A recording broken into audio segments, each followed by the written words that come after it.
Di kesempatan Kalau ada akan memulai masih itu sih mas. Laisa zu. Kalau zu Itu kemarin kita kan punya kalimat yang sudah hafal keluar. Jadi itu ada.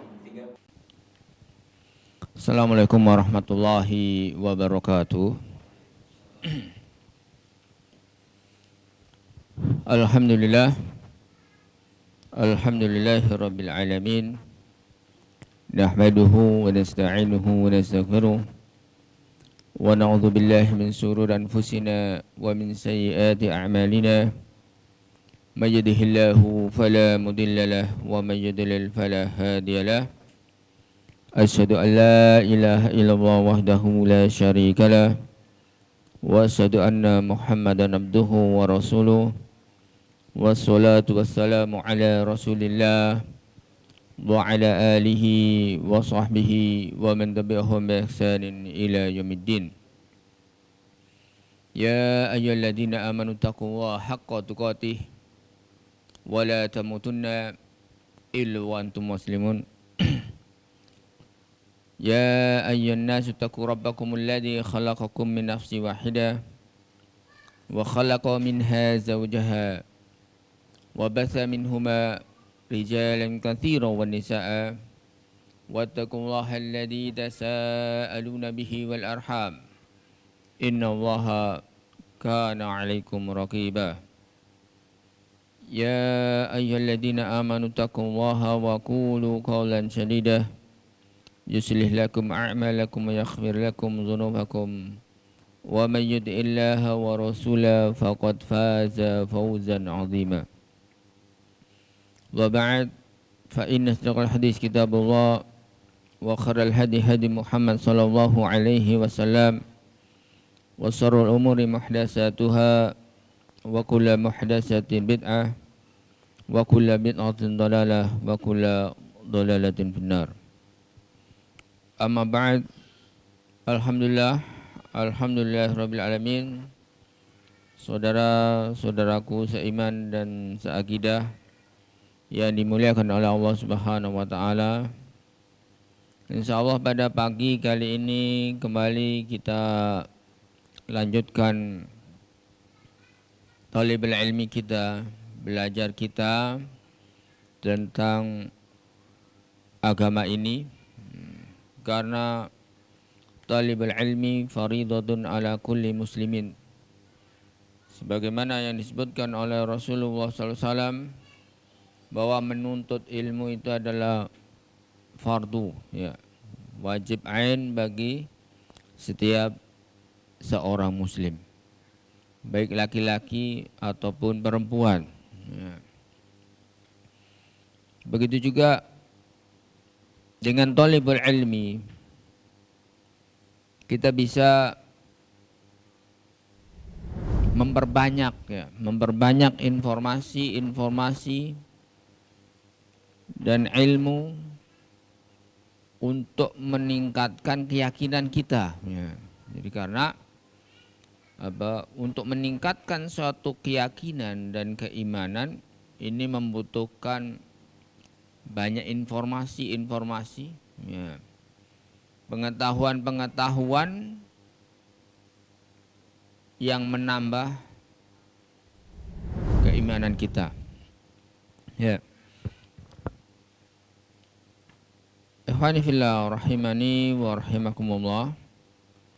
Pada pertemuan yang telah lalu, ya, telah kita bahas bersama tentang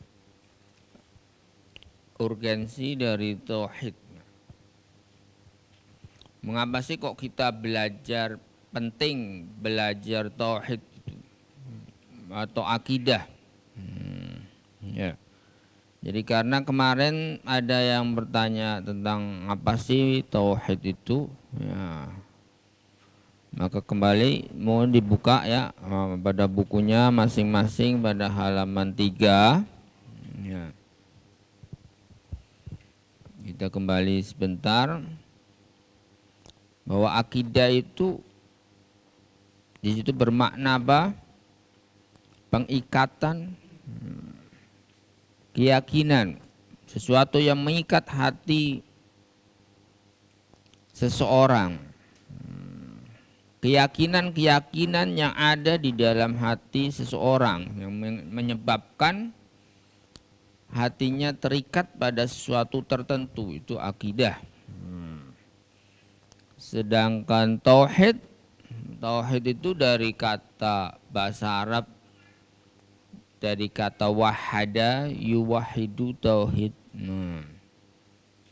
yang berarti menunggalkan Allah Subhanahu wa taala, mengesahkan Allah Subhanahu wa taala di dalam segala hak-hak Allah Subhanahu wa taala. Itu yang dimaksud dengan tauhid atau disebut juga dengan akidah.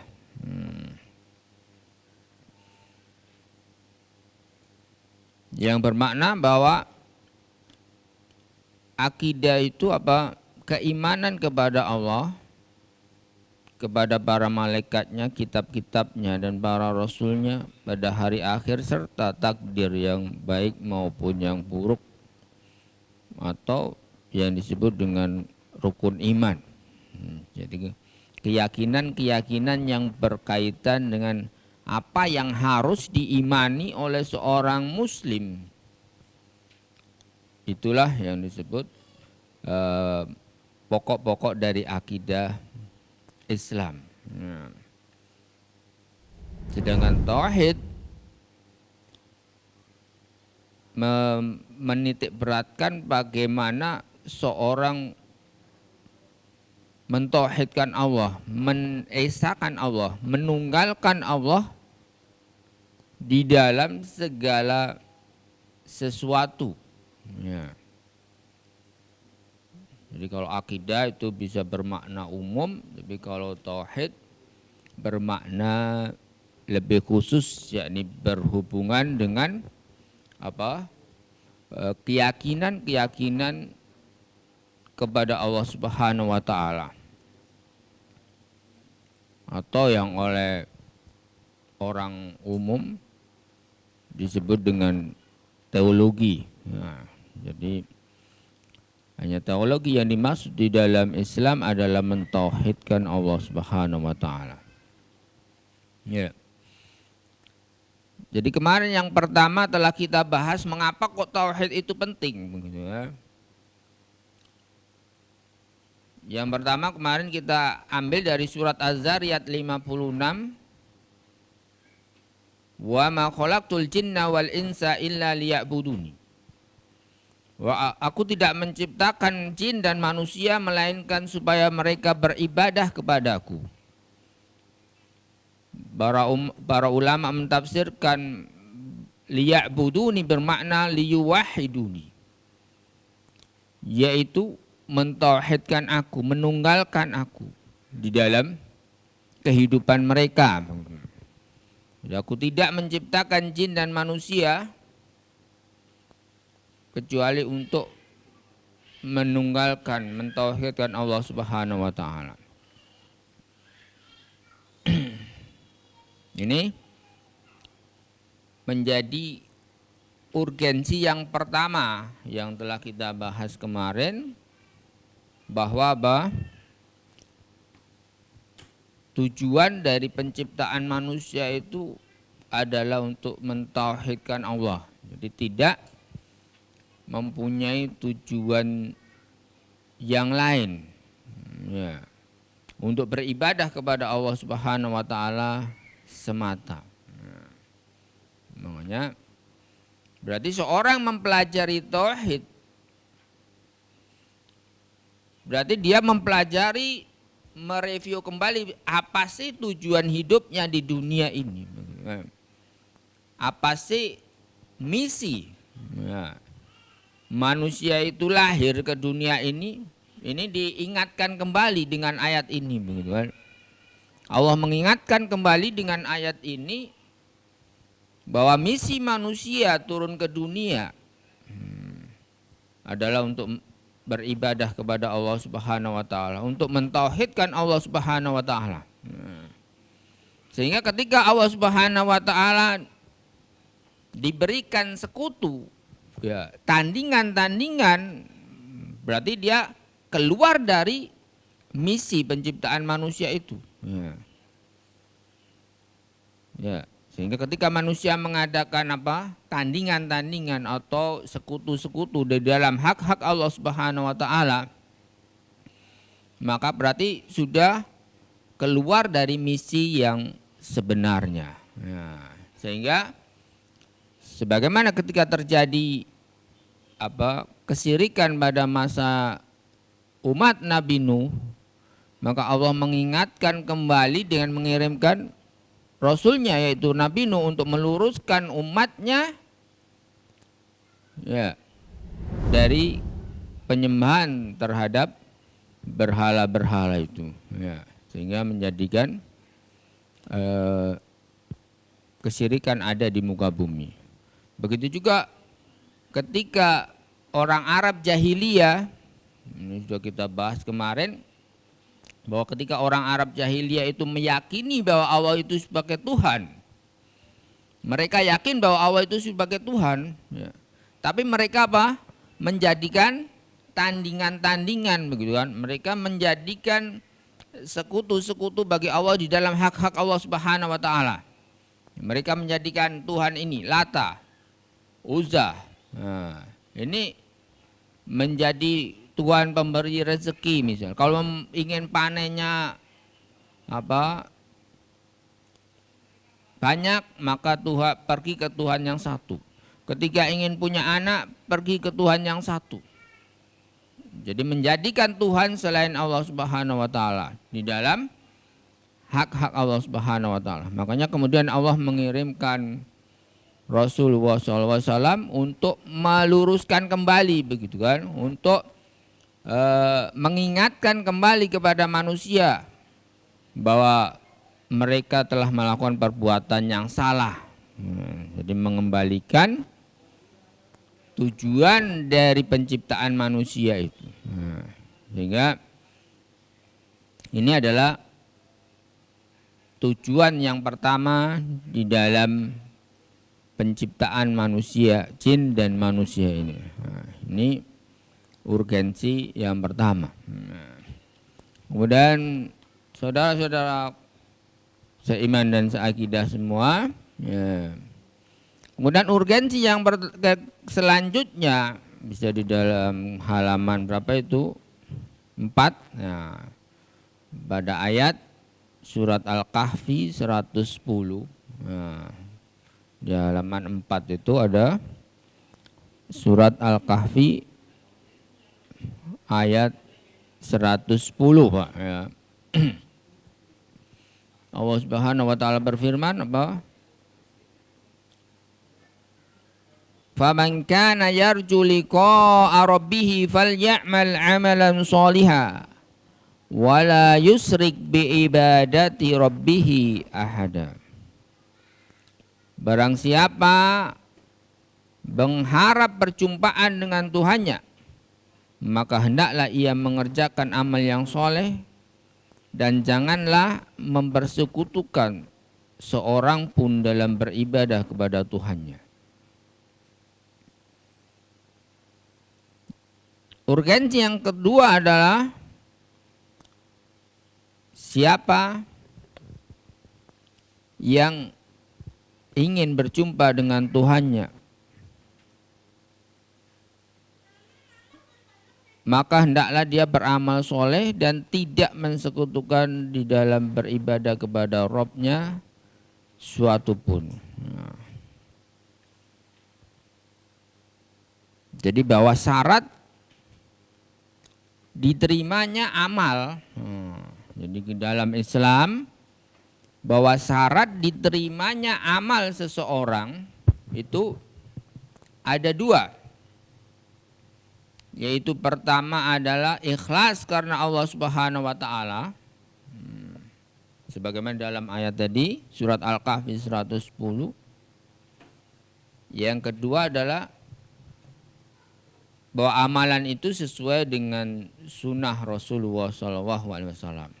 Jadi syarat diterimanya amal itu ada dua. Yang pertama ikhlas.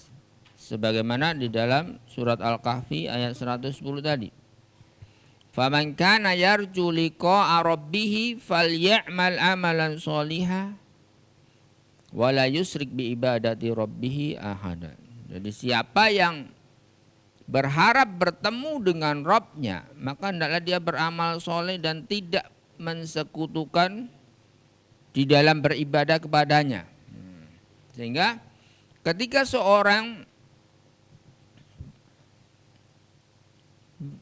beramal tapi tidak ikhlas karena Allah Subhanahu wa taala, mensekutukan Allah, maka dia tidaklah diterima amalnya. Ya. Jadi siapa yang beramal soleh tapi dia tidak ikhlas atau mensekutukan Allah, maka tidak diterima amalnya. Ya. Sebagaimana dalam ayat selanjutnya itu, ayat surat Az-Zumar ayat 65. Ya. Walaqad uhiya ilaika wa ilal ladzina min qablika la in asyrakta la yahbatanna 'amaluka wa la takunanna minal khasirin.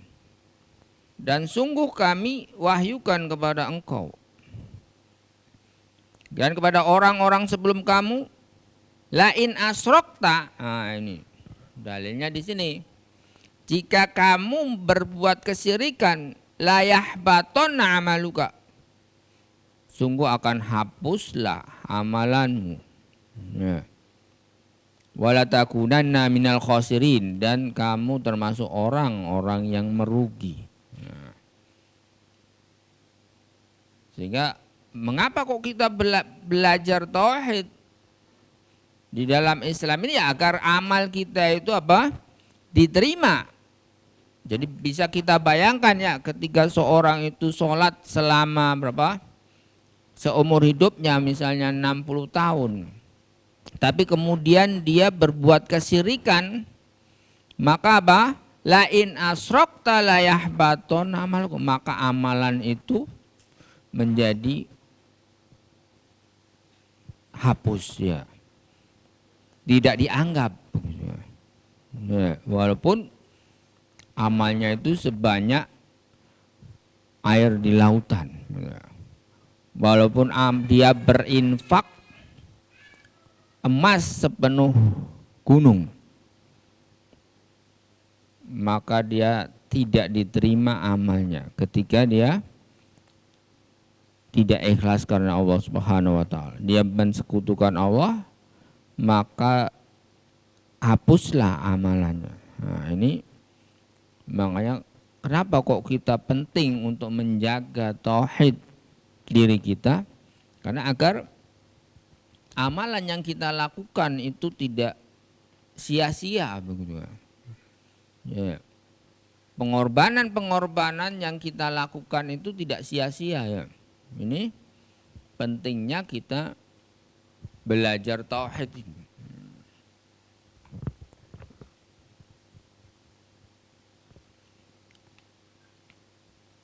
Sehingga tidak menjadi orang yang merugi di akhirat nanti. Nah. Sebagaimana juga dalam surat Az-Zumar ayat 2-3, fa'budillah mukhlishan lahuddin ala lillahi dinul khalis. Beribadahlah kepada Allah dengan ikhlas. Ikhlas di sini bermakna memurnikan ketaatan kepada Allah Subhanahu wa taala.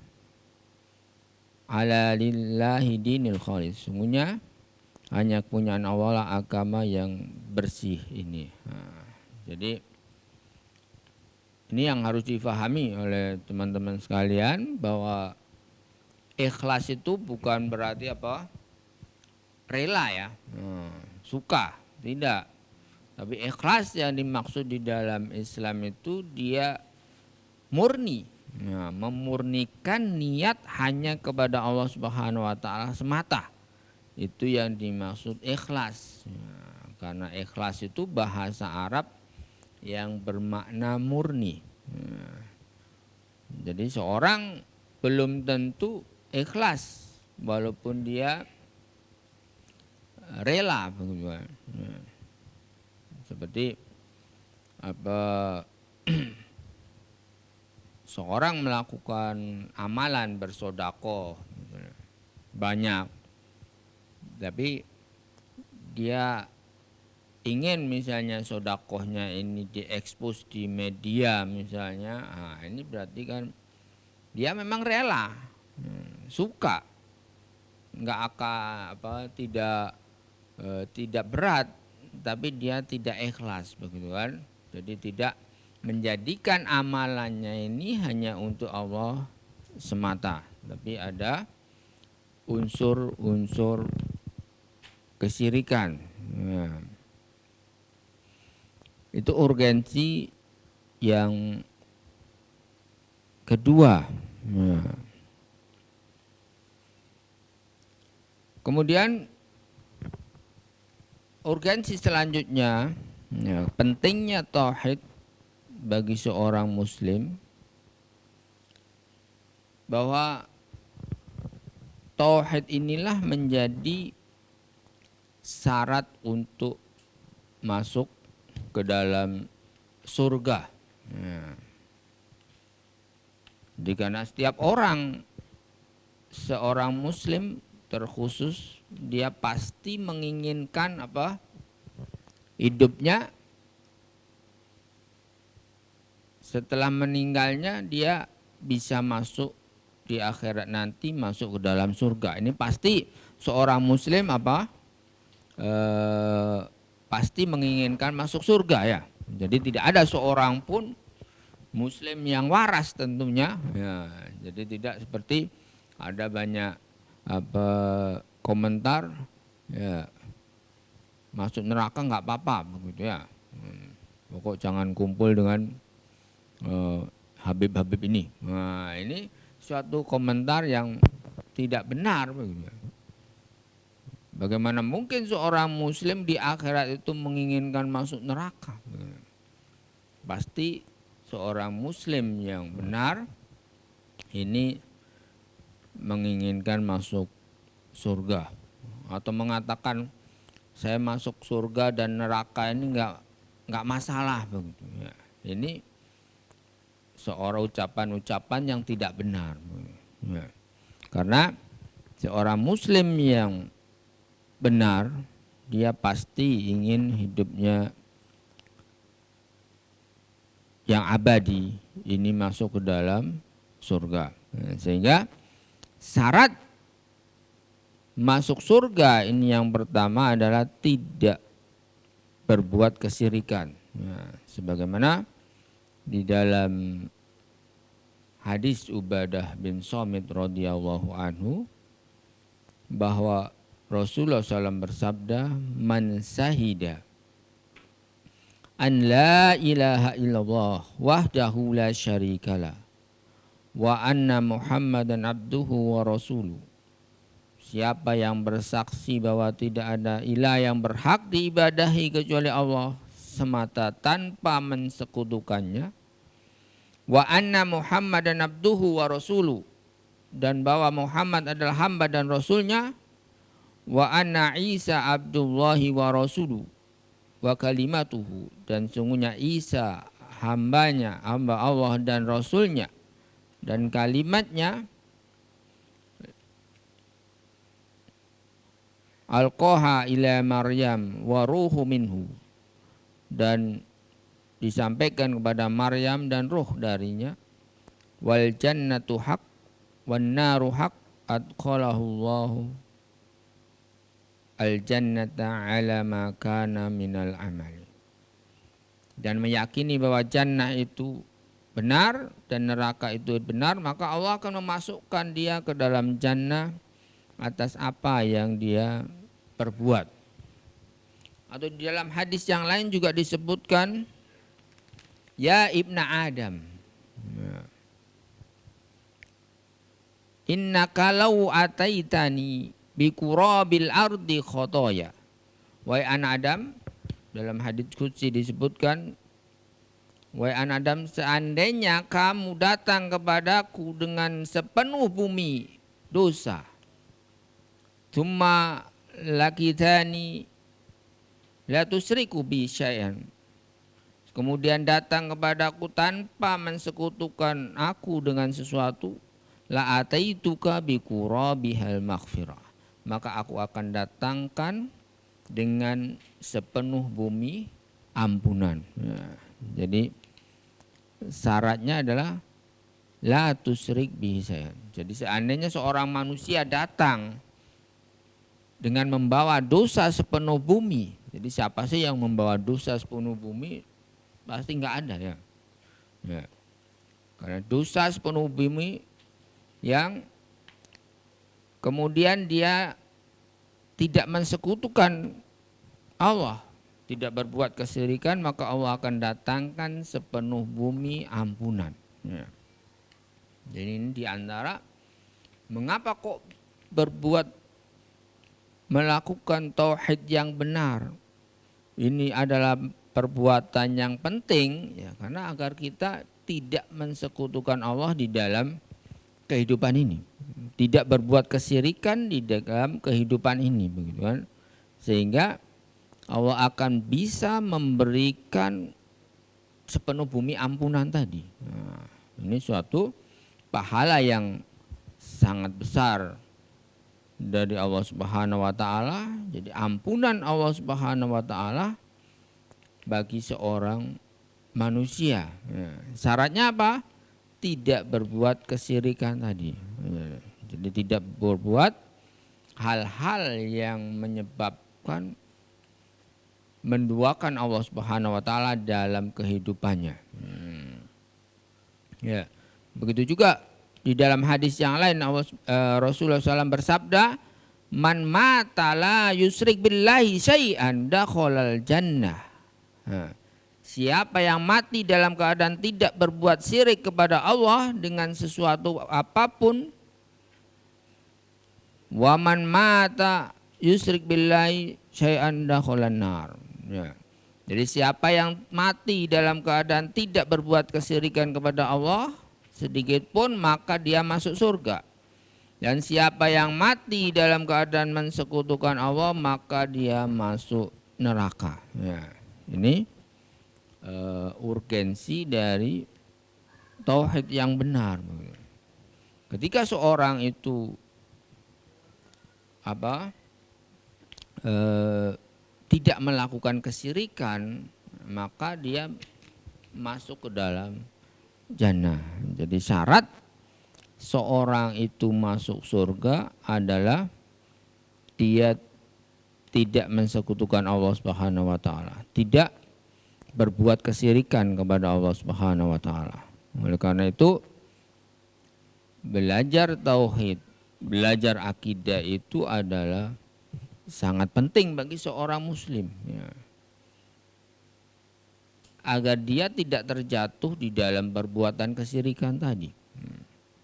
Ya. Bagaimana ketika dia tahu bahwa perbuatan itu syirik apa tidak ketika dia tidak belajar, begitu kan? Ya.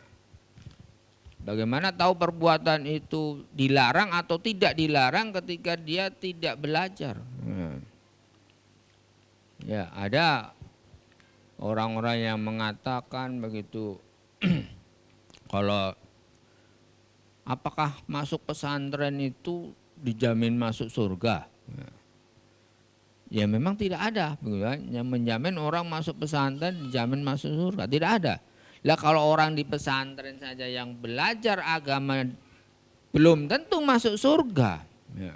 Maka bagaimana orang yang tidak di pesantren, begitu kan ya? Orang yang belajar agama saja belum tentu masuk surga. Apalagi orang yang tidak pernah belajar, begitu. Bagaimana keadaannya? Ya, lebih-lebih lagi, begitu kan? Jadi ada orang-orang yang tidak suka dengan pesantren mengatakan seperti itu, kan? Apakah masuk pesantren itu pasti dijamin masuk surga? Ya memang tidak. Ya kalau masuk pesantren aja tidak ada yang menjamin masuk surga, maka bagaimana dengan seorang yang tidak belajar di pesantren? Ya. Lebih-lebih lagi berarti kan tidak ada yang menjamin dia masuk surga. Ya.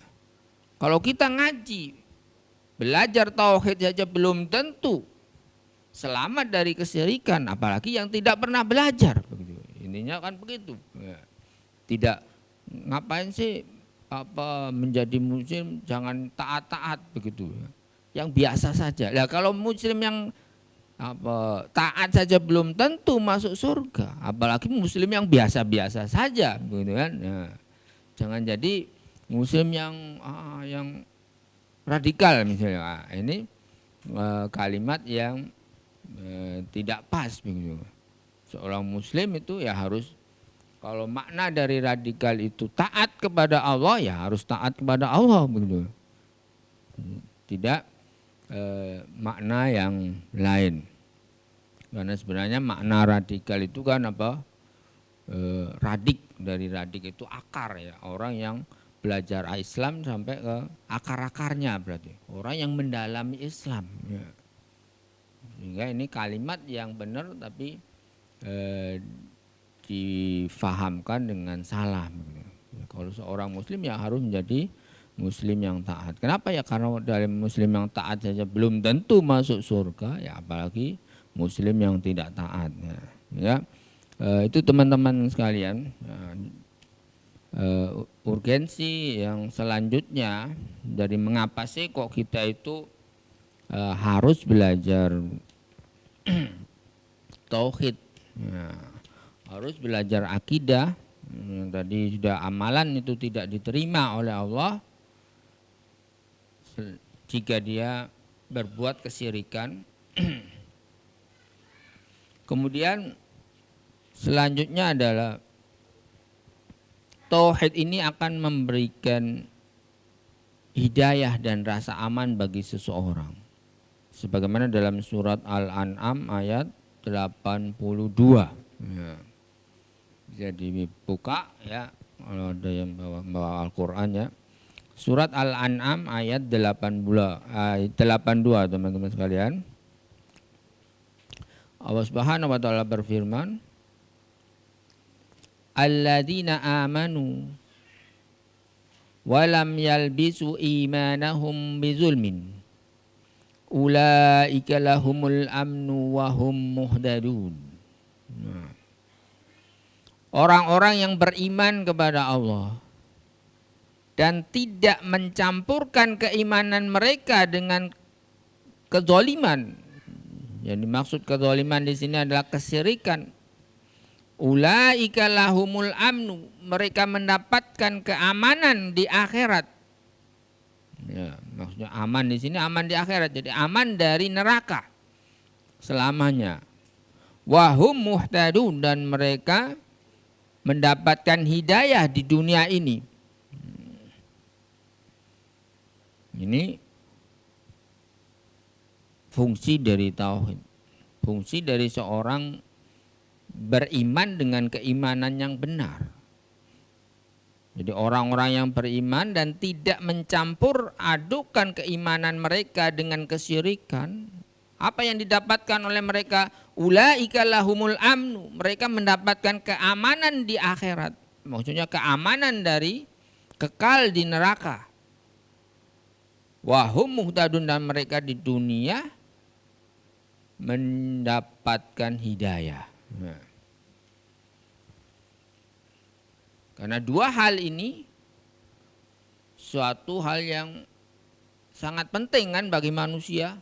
Seorang mendapatkan surga di akhirat nanti dan seorang mendapatkan hidayah di dalam hidupnya di dunia. Nah, ya. Sehingga jadi kenapa sih seorang muslim itu selalu membaca Al-Fatihah di dalam sehari semalam berapa kali? Berapa kali, Pak? Berapa? 17 kali ya. Di antara ayat dari Al-Fatihah ini apa? Ihdinas siratal mustaqim. Nah. Jadi Allah memaksa seorang muslim minta hidayah. Jadi sampai dipaksa. Nah. untuk berdoa ihdinas siratal mustaqim ini, ya Allah berikan kami hidayah untuk selalu dalam siratal mustaqim ini sebanyak 17 kali. Berarti kan meminta hidayah itu suatu hal yang sangat penting bagi seorang muslim. Sehingga sampai Allah paksa seorang muslim untuk berdoa itu 17 kali minimal dalam hidupnya. Kalau tidak penting tidak mungkin begitu. Tidak mungkin Allah memaksa seorang muslim untuk berdoa seperti ini. Kenapa kok bukan doa yang lain? Tapi doa minta hidayah. Untuk hidayah di dunia ini. Ini menunjukkan bahwa hidayah bagi seorang muslim ini sangat penting di dalam hidupnya. Ya. Sehingga sebagaimana kemarin sudah kita sampaikan bahwa banyak negara-negara maju ya, ini menduduki tingkat peringkat bunuh diri yang besar karena mereka tidak mendapatkan hidayah. Mereka bingung di dalam hidupnya, mau apa sih hidupnya, mau mengapa, apa tujuan dia hidup.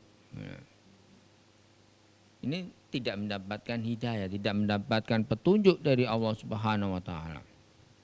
Sehingga seorang muslim itu selalu meminta hidayah kepada Allah Subhanahu wa taala di dalam melalui kehidupannya. Hidayah untuk melakukan kehidupan yang benar di dalam hidupnya.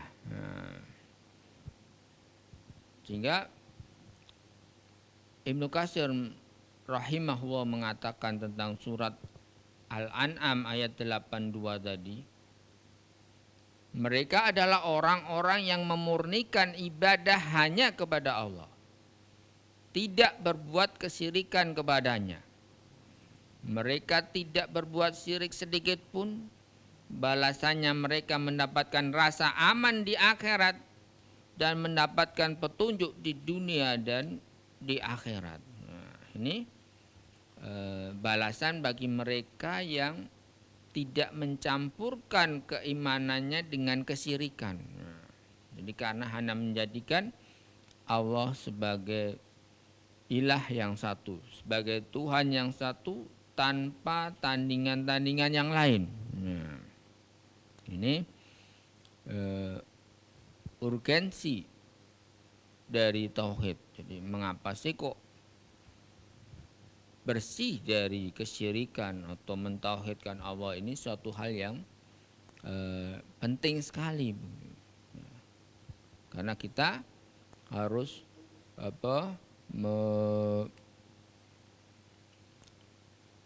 bisa mendapatkan keimanan di akhirat, keamanan di akhirat dari neraka selamanya, dan di dunia dengan hidayah. Ini sangat penting. Setiap orang membutuhkan hidayah di dunia ini, sehingga membutuhkan untuk hidup di dunia dengan bimbingan Allah Subhanahu wa taala. Tidak ada bimbingan yang sangat kita butuhkan kecuali bimbingan Allah Subhanahu wa taala dalam menempuh kehidupan di dunia ini. Jadi apapun, ketika kita meyakini bahwa Allah adalah segalanya, maka tidak ada suatu hal yang tidak mungkin bagi Allah Subhanahu wa taala. Jadi apapun masalah yang kita hadapi, ya, apapun problema yang kita temui di dunia ini, maka cukuplah Allah Subhanahu wa taala sebagai tempat untuk berkeluh kesah begitu ya, tempat untuk berdoa. Ya. Jadi apapun urusan dunia atau urusan akhirat, tidak ada yang tidak bisa diselesaikan dengan berdoa kepada Allah Subhanahu wa taala. Ya, karena siapa yang berdoa kepada Allah niscaya ya, akan dikabulkan. Sedangkan orang-orang yang tidak berdoa kepada Allah maka orang-orang yang sombong. Jadi tidak ada yang bisa tidak diselesaikan. Jadi banyak kisah-kisah nyata ya tentang keajaiban doa. Suatu hal yang dianggap suatu hal yang tidak mungkin kemudian bisa terjadi. Jadi contohnya saja banyak sekali dari kisah-kisah kehidupan yang mungkin telah saya lalui juga. Ini banyak sekali bukti ya bahwa tidak ada yang bisa tidak diselesaikan dengan doa itu. Makanya Allah Subhanahu wa taala memaksa seorang itu untuk berdoa di dalam hidupnya minimal itu tadi 17 kali dengan ihdinas siratal mustaqim. Tunjukkanlah kami jalan orang-orang yang istiqomah. Jalan yang lurus itu kan sebenarnya jalan orang-orang yang istiqomah. Istiqomah di dalam al-haq ini. Istiqomah di dalam kebenaran. Ini doa yang paling penting yang kita sampaikan di dalam hidup ini. Nah, itu urgensi yang selanjutnya. Ikhwani fillah rahimani wa rahimakumullah. Kemudian urgensi yang selanjutnya bahwa tauhid ini sebab mendapatkan syafaat Nabi Muhammad sallallahu alaihi wasallam. Sebagaimana di dalam hadis Rasulullah SAW yang artinya, katakanlah wahai Rasulullah, siapa yang berbahagia karena mendapatkan syafaatmu pada hari kiamat kelak? Rasulullah SAW menjawab, wahai Abu Hurairah, aku merasa tidak ada yang bertanya kepadaku tentang hal ini selain engkau. Yang aku lihat ini karena semangatmu mempelajari hadis. Yang berbahagia dengan syafaatku pada hari kiamat nanti adalah orang yang mengucapkan la ilaha illallah dengan ikhlas di dalam hatinya. Hadis Rawahul Bukhari nomor 99. Ya. Jadi siapa yang berbahagia mendapatkan syafaat Rasulullah SAW adalah orang yang mengucapkan la ilaha illallah dengan ikhlas di dalam hatinya. Jadi dengan murni di dalam kolbunya. Jadi bukan sekedar la ilaha illallah tapi kemudian dia menjadikan tandingan-tandingan bagi Allah di dalam hatinya. Nah, seperti menjadikan jimat-jimat misalnya seperti contoh pada pertemuan kemarin. Nah, jadi menjadikan jimat berarti dia meyakini bahwa jimat-jimat itu bisa mendatangkan manfaat selain Allah Subhanahu wa taala. Ini menjadi syirik ya. Kenapa sih kok memakai jimat itu syirik begitu ya? Karena dia meyakini suatu keyakinan yang harusnya hanya untuk Allah. Allah lah yang membebaskan dia dari bahaya. Tapi dia meyakini jimat ini, kalau memakai jimat ini dia akan bisa lepas dari bahaya. Ya, tidak ada yang bisa melukainya. Nah, ini menjadi syirik begitu kan akhirnya. Berarti dia mengucapkan la ilaha illallah tidak ikhlas di dalam hatinya. Tapi kalau menjadikan ikhlas di dalam hatinya kan berarti dia hanya menjadikan bahwa Allah lah yang bisa. Hanya Allah yang bisa melindungi dirinya, memberi rezeki kepadanya, ya, menolak bahaya darinya. Ini hanya Allah. Ya, seperti juga ketika kita berobat kepada seorang dokter misalnya, kemudian diberi obat, ketika kita meyakini bahwa obat itu bisa menyembuhkan kita, maka berarti dia berbuat kesyirikan. Kenapa ya? Karena meyakini hanya obat yang kecil itu bisa memberi kesembuhan. Ini kan suatu keyakinan yang luar biasa berarti kan. Ya. Padahal sebenarnya Allah lah yang menyembuhkan. Maka ketika kita minum obat ya, berarti apa yang harus kita yakini? Bahwa kita yakin bahwa Allah lah yang menyembuhkan, obat ini tidak mempunyai manfaat sedikit pun. Sehingga sampai di Amerika ada penelitian apa? Ada 10 pasien, Pak. 10 orang ini dengan penyakit yang berbeda-beda. Diadakan penelitian kemudian diberi obat yang sama. Isinya adalah tepung terigu, Pak. Nah, kapsulnya itu isinya tepung terigu. Tapi hanya di warna beda saja, warna kapsulnya beda. Ya. Dikasihkan oleh kepada 10 orang dengan penyakit yang berbeda-beda tadi. Hasilnya apa? Semua orang yang kena penyakit tadi sembuh. Padahal obatnya apa? Obatnya sama, hanya tepung terigu isi dari kapsul tadi. Tapi semuanya sembuh. Nah, ini menunjukkan apa? Bahwa yang menyembuhkan seorang penyakit itu, bukan obat tadi. Ya. Berarti ada yang menyembuhkan. Berarti. Kalau Barat mengatakan itu sugesti, begitu kan? Nah, padahal Allah lah yang menyembuhkan. Sehingga ketika kita minum obat, kita meyakini bahwa obat ini tidak memberi manfaat dan madharat sedikit pun. Ya. Jadi yang menyembuhkan adalah Allah Subhanahu Wa Taala. Ini kadang terjadi kita meyakini sesuatu yang salah, bukan saja obat tapi ada hal-hal yang lain juga. Mungkin itu dari urgensi tauhid yang bisa kita bahas. Semoga bisa memberi manfaat bagi kita semua. Itu yang pesan dari saya. Baik, naktafi bihada. Itu dari saya. Subhanallah bihamdika, asyhadu an la ilaha illa anta, astaghfiruka wa atubu ilaik.